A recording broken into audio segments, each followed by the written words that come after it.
My wife wanted a divorce after I missed our anniversary to help my mom with a fake emergency. But then my mom started sending me inappropriate photos. I don't even know where to start with this mess, but I guess the anniversary is as good a place as any. It was our 5th one, and my wife had been planning something big.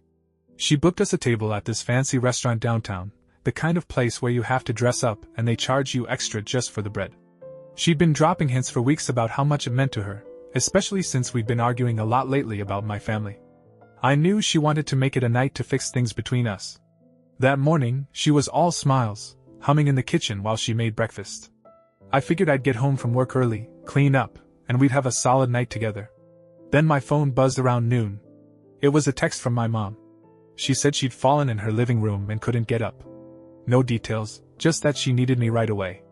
My mom's in her late 60s, lives alone, and has had some health issues in the past, so I didn't think twice. I grabbed my keys, shot my wife a quick message saying I'd be late because of a family emergency, and drove the 45 minutes to Mom's place. The whole way there, I was picturing her sprawled out on the floor, helpless, maybe hurt bad. My stomach was in knots.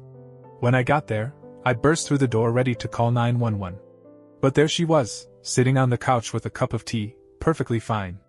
No bruises, no mess, nothing broken. She looked up at me, teary-eyed, and said she'd just been lonely and needed to see me. I stood there, keys still in my hand, trying to process it. She started rambling about how nobody checks on her anymore, how she misses when I was a kid and we'd spend all day together. I was annoyed, but she was crying hard, so I stayed for a couple hours to calm her down. I kept checking my phone, knowing my wife was waiting, but I didn't want to leave Mom in that state. By the time I left, it was past 9 p.m.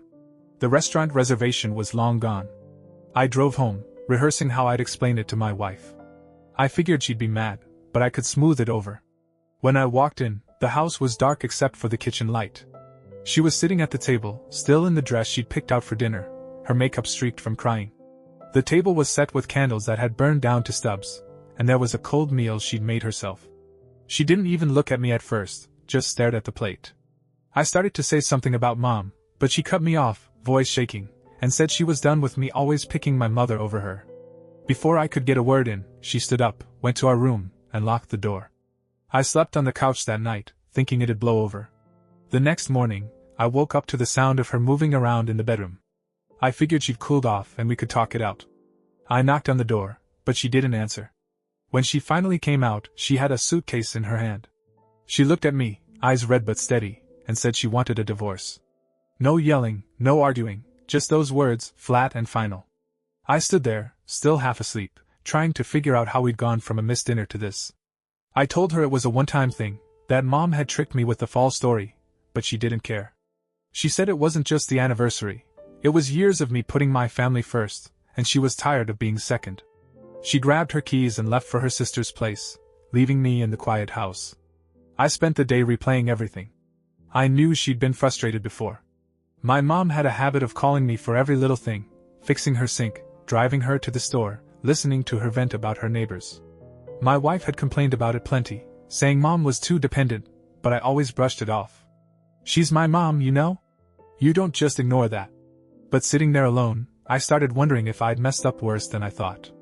I texted my wife, apologizing, asking her to come home so we could fix it. She didn't reply. Then my phone buzzed again. It was Mom. I almost didn't open it, still mad about the fake emergency, but I did. It was a picture of her in her garden, holding a flower, smiling like nothing had happened. She texted, "Thought you'd like to see this." I stared at it, confused. It wasn't a big deal, just weird timing. I didn't respond, hoping she'd get the hint I wasn't in the mood. But a few hours later, another one came, her sitting on her porch with a glass of wine. Then another, her in the kitchen making dinner. Each one came with a little note, stuff like, "Wish you were here," or, "Miss my favorite son." I'm her only son, so that didn't even make sense. I figured she was just lonely again, maybe feeling guilty about the day before. I texted back, asking her to stop, saying I needed space. She didn't. The next day, the pictures got stranger. One was her in a low-cut dress I'd never seen her wear, posing in front of her mirror. Another was her feet up on the couch, captioned, "Relaxing tonight." I didn't know what to make of it. She'd never done anything like this before. I told her again to cut it out, that it was making me uncomfortable. she replied. I'm just feeling free now. You'll understand. I didn't understand. I turned my phone off for the night, hoping she'd drop it. The next few days were a blur of silence from my wife and noise from my mom. My wife wouldn't answer my calls or texts, and I didn't have the energy to drive to her sister's place and beg. I kept thinking about how she'd looked at me before she left, done, like she'd already checked out of the marriage. Meanwhile, Mom's messages didn't stop. I told her twice to quit with the pictures, but she acted like she didn't hear me. They started coming more often, and they weren't casual anymore. One morning, I opened my phone to a photo of her in a nightgown, standing in her bedroom doorway, smiling at the camera. The caption said, "Thinking of you?" I felt my stomach turn. This wasn't loneliness anymore, it was something else. I called her that afternoon, hoping to get through to her. She picked up, voice cheerful, like everything was normal. I asked her what was going on, why she was sending me this stuff. She laughed and said she was just having fun, that she felt alive. For the first time in years. I told her it wasn't funny, that it was inappropriate and needed to stop. She got quiet for a second, then said I was overreacting, that I was the only one who ever made her feel special. I hung up, hands shaking. I didn't know what to do. Part of me thought she was confused, maybe mixing me up with someone else, but the way she said it didn't sound confused. It sounded deliberate. That night I got another one. She was in bed, holding a blanket up to her chest, nothing else on. The text said, "Miss when you were close." I stared at it for a long time, trying to figure out what she meant. Close when? I'd never been anything but a normal son to her, helping out, visiting, calling. I didn't reply. I couldn't. I turned my phone off again and tossed it on the couch. My head was spinning. My wife was gone, my mom was losing it, and I was stuck in the middle, wondering how it all fell apart so fast. The next morning, I woke up to a string of texts from her. More pictures, her in the kitchen, her on the stairs, her in that same nightgown. Each one had a message about how I was her rock, or the only man who mattered. I blocked her number. I didn't know what else to do. I sat there, staring at the wall, feeling like I'd stepped into someone else's life. My mom had never been like this. She'd been needy, sure, but not unhinged. I started wondering if something was seriously wrong with her. Blocking her number didn't help much. She started emailing me instead. I'd wake up to my inbox full of messages, some with photos, some just long rants about how I'd abandoned her.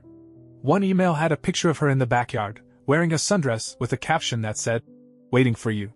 Another was just a blurry selfie of her crying, saying I was breaking her heart by ignoring her. I didn't respond to any of them.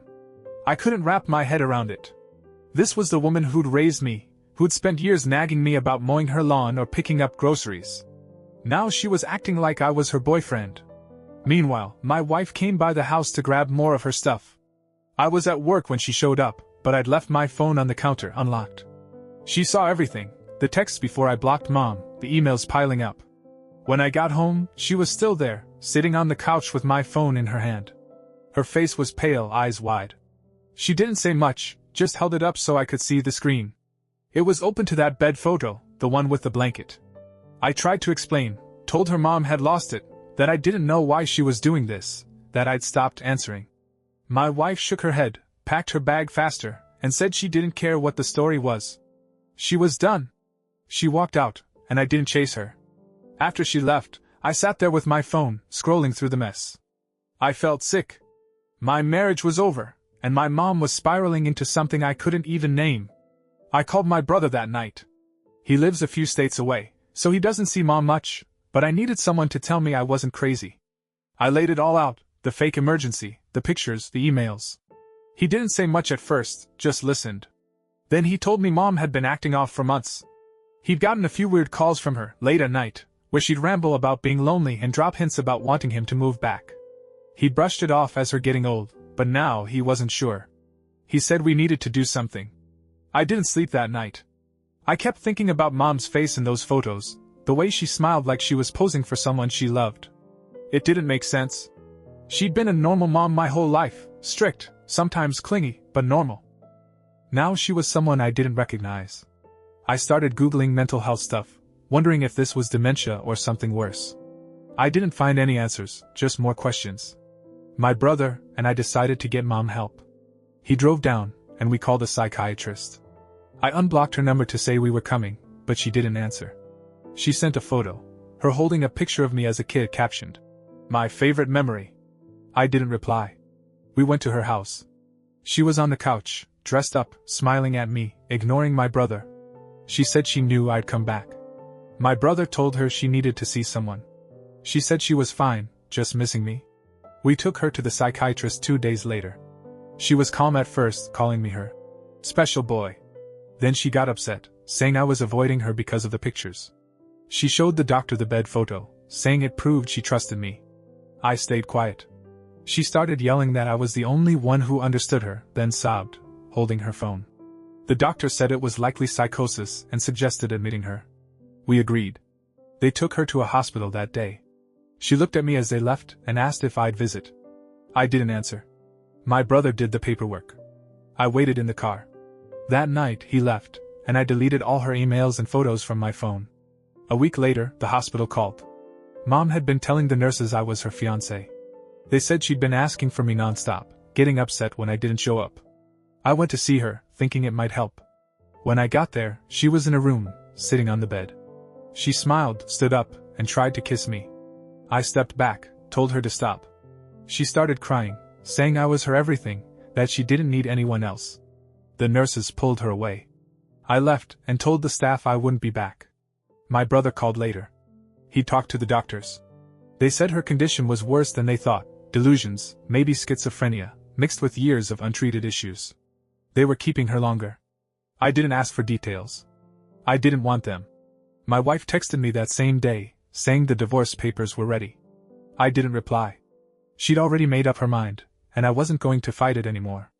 I blocked the hospital's number after that. I didn't want updates. I didn't want anything tying me to her. The divorce went through a month later. My wife didn't ask for much, just her clothes, some furniture, and half the savings. I signed the papers and mailed them back. She didn't call or text after that, and I didn't reach out either. The house felt empty without her, but I didn't try to fill it. I sold most of the furniture she left behind and kept the basics: a bed, a couch, a TV. I stopped going to work for a while, told my boss I needed time off. He didn't ask questions. My brother checked in once. He said Mom was still in the hospital, on meds, but not improving much. She kept asking about me, but he told the staff not to tell her anything.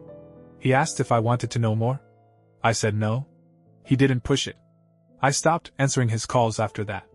I didn't want to hear her name anymore. I started staying inside most days. I didn't talk to friends, didn't go out. The phone stayed off unless I needed it for food delivery. I kept thinking about how it all unraveled: Mom's lie, the photos, my wife walking out. It didn't feel real, but it was all I had left to think about.